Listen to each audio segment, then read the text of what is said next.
So the second Mario Kart Tour multiplayer test has come and gone, and I am once again going to give my thoughts to see if anything has changed since the first beta test. So two big differences between this test and the previous test is that you can play with nearby players with your location data, something I was not able to play around with in the test, and the fact that it's free to everybody. Now in the last beta test, I had a good time with the multiplayer, but the device I was using was holding me back since the frame rate would drop on certain tracks, and for very few tracks, the game would slow down so much it would actually put me at a disadvantage to those with better devices. However, in this second beta test, I used a brand new Razer Phone 2 which has 8GB of RAM, unlike my previous device which was a couple years old and had about half the RAM. And let me tell you, the device makes a huge difference. Every track in both single player and multiplayer ran buttery smooth. And in multiplayer, I very rarely got any frame rate drops, and when they did happen, they were very slight stutters. As for joining multiplayer, when you click on the multiplayer icon in the menu, it does take a bit longer than usual if you don't have your location on, which is a bit weird that it's checking it there and not when you try starting a local lobby, but luckily it's an easy fix, you just turn on your location and then turn it back off. And when I clicked the random match button, I only got an error code once. In the last test, sometimes I would get a few error codes before I would get into a lobby. Now I'm not sure if that's a result of the better device or better netcode on Nintendo's part, but it's still good that joining multiplayer is much easier. I just wish you had more time to choose your character, card, and glider. The amount of time is still the same as in the previous test. As for the non-frame rate related lag in multiplayer, it really depends on what players you get paired up with. Some players are just laggier than others. The false hit animations from Mario Kart 8 are still here, but I mean I've gotten used to those so that doesn't really bother me too much. Now one interesting thing with the dragged items is that those can also result in false item hits. So if you get close to somebody, you can actually chip away at their defense without throwing any items at it. While it's not the best way to handle the dragged items, it's at least way better than Mario Kart 8 Deluxe, where you get hit by a dragged item you weren't even touching. Plus, it does encourage a risk-reward type of thing, where you have to get in close to a dragged item without actually hitting it. Moving on to friend lobbies, there are still no customization options.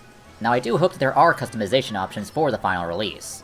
Options like selecting the engine class, disabling frenzies, selecting the track. The other day I did a live stream where I had viewers add me so that way we could play friend lobbies together. And I did notice some problems with the friend request system. The friend request did not appear in the order received, and when I accept one friend request, some of the other friend requests would disappear, and some just didn't even show up at all. So yeah, getting large amounts of friend requests for big streamers is a bit buggy. I do hope that that is fixed, and I have reported that to Nintendo via the in-game feedback button. In my last review, I said I wanted password-protected lobbies like community lobbies or tournament lobbies from Mario Kart 8 and Mario Kart 7. While that would be nice to have, I don't see as much of a need for it. I can simply have viewers add my friend code, and then I'll accept 7 friend requests at a time, and then once we're finished with our set of 3 races, I'll remove those 7 players, and then add 7 more to repeat the process. I think I prefer that system since it'll prevent people from rejoining the lobbies, because that is something I like to do with playing with viewer streams. I want to make sure everybody gets a chance to race against me. And in Mario Kart 7, anyone can join the community, so people can rejoin as many times as they like, and since there's no kick button, it gets quite annoying. I do wish that you could access the friend menu from the online menu, because in its current state, you gotta disconnect from online, go to the friend menu, and then reconnect to online. It's not perfect, but it's more streamer-friendly than I initially thought. Now I'm gonna address some common complaints people have with multiplayer. First up, the lack of character, kart, and glider variety. If you played Mario Kart Wii or Mario Kart 7, you'll know that the character variety in those games is very bad. Mario Kart 7, everybody picks Metal Mario, and in Mario Kart Wii, most people pick Funky Kong or Daisy. If you think about it, Mario Kart Tour has overall more character variety. That's because every track favors different drivers, and because the cup rotation system does not randomly pick tracks, people can focus more on picking the good items for individual tracks, rather than having to find one combo that fits pretty much all tracks. As for karts and gliders, people really should not be picking only the top shelves, because remember, points don't matter. So people should really be picking the super and high-end parts they have, even if it's on the bottom shelf. And because of the random unlock system in Mario Kart Tour, there'll be a lot more variety in karts and gliders. So with all that in mind, the variety is not really a problem.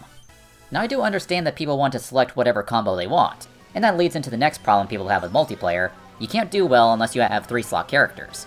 During this test, I did purposely choose 1-slot characters, and I even made a free-to-play account to limit my options even more. While it is more difficult, it is still possible to do consistently well in multiplayer. You need to have good driving lines, good item management, and definitely play a lot more defensively. I didn't find myself struggling too often when I was at a disadvantage. While it is difficult to get high scores with suboptimal combos in single player, that doesn't guarantee that you'll do poorly in multiplayer.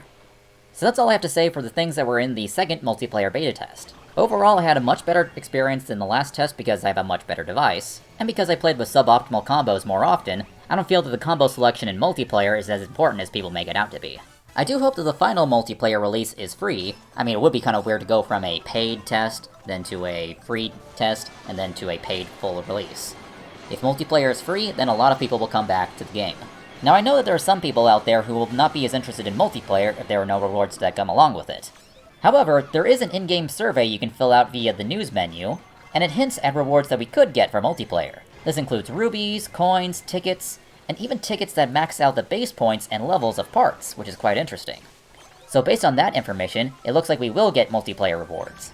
So that's it for my review on the second multiplayer beta test. I feel a lot more confident with how multiplayer would turn out, and I just hope Nintendo fixes the single player.